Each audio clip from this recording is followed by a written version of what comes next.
Hello and welcome everybody. We are going to today look at Student Expectation or TEK 85B, which basically states that the student can identify that protons determine an element's identity and that valence electrons determine an element's reactivity. So here we have a copy of our periodic table. And as we review, we're going to go kind of over a couple of the basics as well. So the first thing we notice on the periodic table is that one of the element keys, the element key for silicon, has been pulled out for us and described. So we just want to remember that the atomic number, we also refer to that as the 8 number, remember? And we said that the 8 number means atomic number, A for atomic number equals protons, P for protons, and electrons. So basically this element, silicon, has an atomic number of 14. So it has 14 protons and 14 electrons. We also want to remember this bottom number is called the atomic mass. We usually shorten that and just call it the mass number. The mass number we have kind of given a nickname to as well. We call it the man number.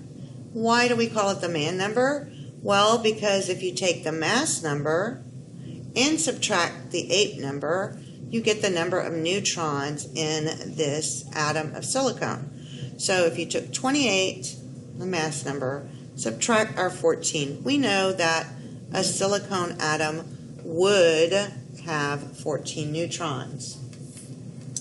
So if we were to draw our silicon atom, it would look like this, right? It has 14 protons in the nucleus, 14 neutrons in the nucleus, and it has exactly 14 electrons in its electron cloud. Remember, electrons are always in the order. There's only 2 that can fit on the first energy level, up to 8 on the second, and up to 8 on the third. On this one, in this example, we have 2 on the first, 8 on the second, and that made 10. So it only has 4 electrons on its outermost shell or its valence shell.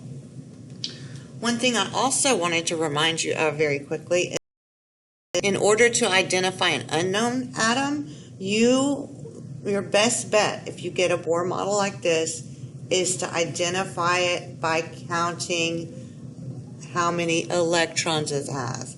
Remember, if you know the number of electrons, you know the atomic number or the 8 number, and that means you can find it anywhere here. It's the top number in every key. So if it had, let's say, 22 protons, I go to find 22, and that would be titanium, for example. All right, another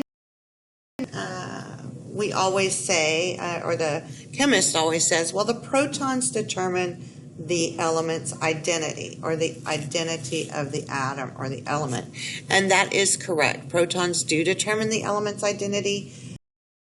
Right? Remember, they're just equal to the 8 number, right? Because the atomic number is equal to protons and equal to electrons.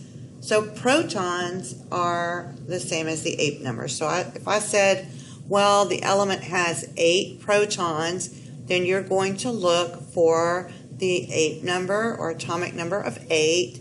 And if you found and located oxygen on your periodic table, you are absolutely right. So protons is how the chemist says we identify the element, by the 8 number.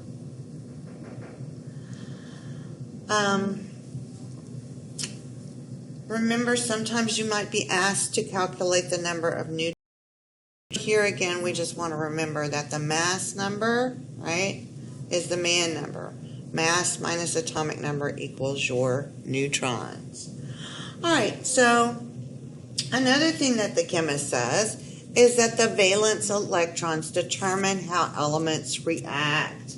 They determine an element's reactivity. In other words, they tell us will be active to other elements or not.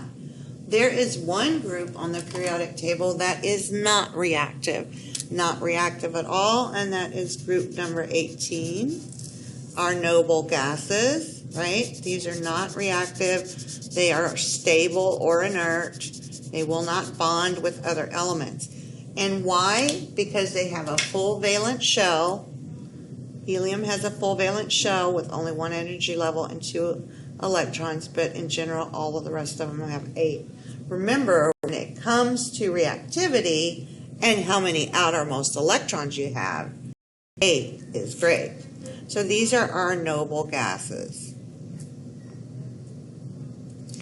And they do not react. Remember, we said they are inert or stable. All right, but what about the other ones? Well, remember we said these here in the middle, these are the transition metals. We are going to skip them and leave them out of our whole discussion because they don't follow the rules. So this whole group is left out. These are known as the B series. If you see the B number, you're not talking about them. We're only talking about the A's. The A number tells us something about each of the atoms of these elements in that group or family. 1A, 2A, 3A, 4A, 5A, 6A, 7A tells us A tells us the number of valence electrons, right? So just keep that in mind. So if I'm looking at elements in this group, they all have 1 valence electron, right?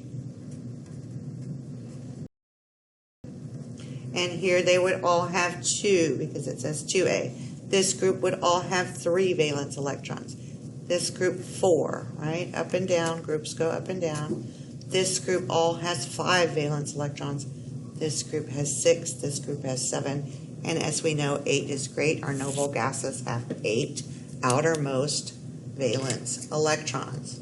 Now, there are 2 groups that are highly reactive.